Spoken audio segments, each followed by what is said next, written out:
ವೀಕ್ಷಕರೆಲ್ಲರಿಗೂ ಭವಿಷ್ಯವಾಣಿ ವಿಶೇಷ ಕಾರ್ಯಕ್ರಮಕ್ಕೆ ಸ್ವಾಗತ. ಇವತ್ತಿನ ಈ ವಿಡಿಯೋದಲ್ಲಿ ನಾವು ಬುಧನ ರಾಶಿ ಪರಿವರ್ತನೆಯ ಪ್ರಭಾವಗಳ ಕುರಿತು ತಿಳಿದುಕೊಳ್ಳಲಿನ. ವೀಕ್ಷಕರೇ, ಬುಧವು ಚಂದ್ರನ ನಂತರ ನಮ್ಮ ಸೌರವ್ಯೂಹದಲ್ಲಿ ಅತ್ಯಂತ ಚಿಕ್ಕದಾದ ಮತ್ತು ವೇಗವಾಗಿ ಚಲಿಸುವ ಗ್ರಹವಾಗಿದೆ. ಇದು ನಮ್ಮ ಬುದ್ಧಿವಂತಿಕೆ, ಸ್ಮರಣೆ ಮತ್ತು ಕಲಿಕೆಯ ಸಾಮರ್ಥ್ಯವನ್ನು ಪ್ರತಿನಿಧಿಸುತ್ತದೆ. ಇದು ನಮ್ಮ ಪ್ರತಿವರ್ತನೆಗಳು, ನರಮಂಡಲ, ನಮ್ಯತೆ, ಮಾತು, ಭಾಷಾ ಸಂವಹನ, ಲಿಖಿತ ಅಥವಾ ಮೌಖಿಕ ಮತ್ತು ಸಂಖ್ಯೆಗಳಿಗೆ ಸಂಬಂಧಿಸಿದ ಯಾವುದನ್ನಾದರೂ ನಿಯಂತ್ರಿಸುತ್ತದೆ. ಬಲವಾದ ಬುಧವು ಅಗತ್ಯವಾದ ಜೀವನ ತೃಪ್ತಿ, ಉತ್ತಮ ಆರೋಗ್ಯ ಮತ್ತು ಬಲವಾದ ಮನಸ್ಸನ್ನು ಒದಗಿಸುತ್ತದೆ. ಇದು ಸಕಾರಾತ್ಮಕ ಫಲಿತಾಂಶಗಳನ್ನು ತರಬಹುದು, ವ್ಯಾಪಕವಾದ ಜ್ಞಾನವನ್ನು ಪಡೆದುಕೊಳ್ಳುವಲ್ಲಿ ಹೆಚ್ಚಿನ ಯಶಸ್ಸಿಗೆ ಕಾರಣವಾಗುತ್ತದೆ. ಇದು ವ್ಯವಹಾರದಲ್ಲಿ ಉತ್ತಮ ನಿರ್ಧಾರ ತೆಗೆದುಕೊಳ್ಳಲು ಸಹಾಯ ಮಾಡುತ್ತದೆ.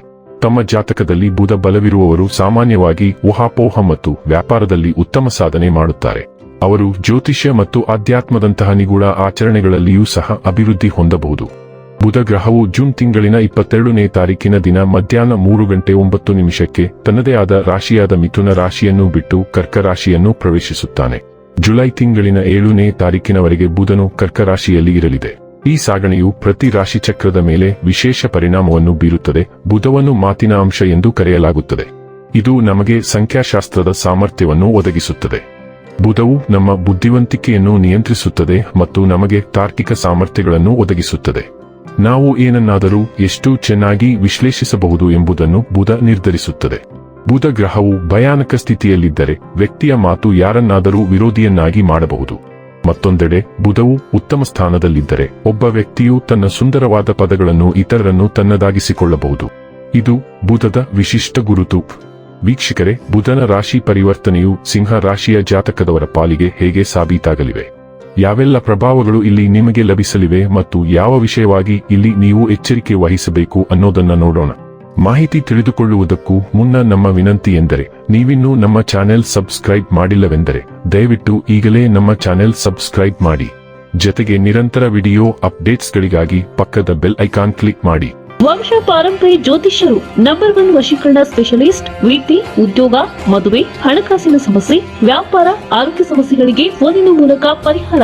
ಇಂದೇ ಕರೆ ಮಾಡಿ. ವೀಕ್ಷಕರೇ, ಸಿಂಹ ರಾಶಿಯವರಿಗೆ ಬುಧನ ಸಂಚಾರವು 12ನೇ ಮನೆಯಲ್ಲಿ ಸಂಭವಿಸಲಿದ್ದು, ಇದು ಖರ್ಚುಗಳು, ವಿದೇಶಿ ಸಂಪರ್ಕಗಳು, ಪ್ರತ್ಯೇಕತೆ, ಸಂಶೋಧನೆ ಮತ್ತು ಆಳವಾದ ಚಿಂತನೆಗೆ ಸಂಬಂಧಿಸಿದೆ. ಈ ಅವಧಿಯಲ್ಲಿ ವೆಚ್ಚಗಳಲ್ಲಿ ಹಠಾತ್ ಹೆಚ್ಚಳವಾಗಬಹುದು. ಆದ್ದರಿಂದ ನಿಮ್ಮ ಹಣಕಾಸನ್ನು ಎಚ್ಚರಿಕೆಯಿಂದ ಯೋಜಿಸುವುದು ಅತ್ಯಗತ್ಯ. ಅನಗತ್ಯ ಖರ್ಚುಗಳನ್ನು ತಪ್ಪಿಸುವುದು ಮತ್ತು ಅಗತ್ಯ ವೆಚ್ಚಗಳ ಮೇಲೆ ಮಾತ್ರ ಗಮನಹರಿಸುವುದು ನಿಮಗೆ ಪ್ರಯೋಜನಕಾರಿಯಾಗಿದೆ. ಕುಟುಂಬ ಜೀವನದಲ್ಲಿ ಕೆಲವು ಬದಲಾವಣೆಗಳನ್ನು ಗಮನಿಸಬಹುದು. ಕುಟುಂಬದ ಸದಸ್ಯರಿಗೆ ವಿದೇಶ ಪ್ರಯಾಣಕ್ಕೆ ಸಂಬಂಧಿಸಿದ ಅವಕಾಶಗಳು ಅಥವಾ ವಿದೇಶ ವಿಷಯಗಳಿಗೆ ಸಂಬಂಧಿಸಿದ ಸಂಪರ್ಕಗಳು ಇರಬಹುದು. ನೀವು ವ್ಯವಹಾರದಲ್ಲಿ ತೊಡಗಿಸಿಕೊಂಡಿದ್ದರೆ ಈ ಸಮಯದಲ್ಲಿ ನೀವು ದೂರದ ಪ್ರಯಾಣವನ್ನು ಕೈಗೊಳ್ಳಬೇಕಾಗಬಹುದು. ಇದು ಭವಿಷ್ಯದಲ್ಲಿ ಪ್ರಯೋಜನಕಾರಿ ಎಂದು ಸಾಬೀತುಪಡಿಸಬಹುದು. ಈ ಹಂತದಲ್ಲಿ ನಿಮ್ಮ ಸಮಯದ ಗಮನಾರ್ಹ ಭಾಗವು ಘರ್ಷಣೆಗಳನ್ನು ಪರಿಹರಿಸಲು ಅಥವಾ ತೊಡಕುಗಳನ್ನು ನಿಭಾಯಿಸಲು ವ್ಯಯವಾಗಬಹುದು. ಆದ್ದರಿಂದ ನಿಮ್ಮ ಸಮಯ ಮತ್ತು ಶಕ್ತಿಯನ್ನು ಸರಿಯಾದ ದಿಕ್ಕಿನಲ್ಲಿ ನಿರ್ದೇಶಿಸುವುದು ಮತ್ತು ಅನಗತ್ಯ ವಾದಗಳನ್ನು ತಪ್ಪಿಸುವುದು ಬುದ್ಧಿವಂತವಾಗಿದೆ. ವೃತ್ತಿಪರ ಕ್ಷೇತ್ರದಲ್ಲಿ ಈ ಅವಧಿಯು ಸಕಾರಾತ್ಮಕವಾಗಿರಬಹುದು, ಏಕೆಂದರೆ ನೀವು ನಿಮ್ಮ ಜವಾಬ್ದಾರಿಗಳನ್ನು ಸಮರ್ಪಣೆಯೊಂದಿಗೆ ಪೂರೈಸುವ ಸಾಧ್ಯತೆಯಿದೆ. ಇದು ಭವಿಷ್ಯದಲ್ಲಿ ಪ್ರತಿಫಲಗಳನ್ನು ತರಬಹುದು. ಒಟ್ಟಾರೆಯಾಗಿ ಈ ಸಂಚಾರವು ಸಿಂಹ ರಾಶಿಯವರಿಗೆ ಮಿಶ್ರ ಫಲಿತಾಂಶಗಳನ್ನು ತರುತ್ತದೆ ಎಂದು ನಿರೀಕ್ಷಿಸಲಾಗಿದೆ. ಇನ್ನು ಕೊನೆಯದಾಗಿ ಈ ದಿನ ಮಾಡಿಕೊಳ್ಳಬೇಕಾದ ಉಪಾಯಗಳ ಕುರಿತು ನೋಡುವುದಾದರೆ, ಅನುಕೂಲಕರ ಫಲಿತಾಂಶಗಳಿಗಾಗಿ ಶುದ್ಧ ತುಪ್ಪ ಮತ್ತು ಕರ್ಪೂರವನ್ನು ಬಳಸಿ ವಿಷ್ಣುವನ್ನು ಪೂಜಿಸುವುದು ಪ್ರಯೋಜನಕಾರಿ ಎಂದು ಪರಿಗಣಿಸಲಾಗಿದೆ. ವೀಕ್ಷಕರೇ, ಇದಾಗಿತ್ತು ಸಿಂಹ ರಾಶಿಯ ಜಾತಕದವರ ಬುಧನ ರಾಶಿ ಪರಿವರ್ತನೆಯ ಫಲದ ಮಾಹಿತಿ ಇಷ್ಟವಾದರೆ ವಿಡಿಯೋವನ್ನು ಲೈಕ್ ಮತ್ತು ಶೇರ್ ಮಾಡಿ. ಹಾಗೆ ಚಾನೆಲ್ ಸಬ್ಸ್ಕ್ರೈಬ್ ಮಾಡುವುದರ ಜೊತೆಗೆ ನಿರಂತರ ವಿಡಿಯೋ ಅಪ್ಡೇಟ್ಸ್ಗಳಿಗಾಗಿ ಪಕ್ಕದ ಬೆಲ್ ಐಕಾನ್ ಕ್ಲಿಕ್ ಮಾಡಿ.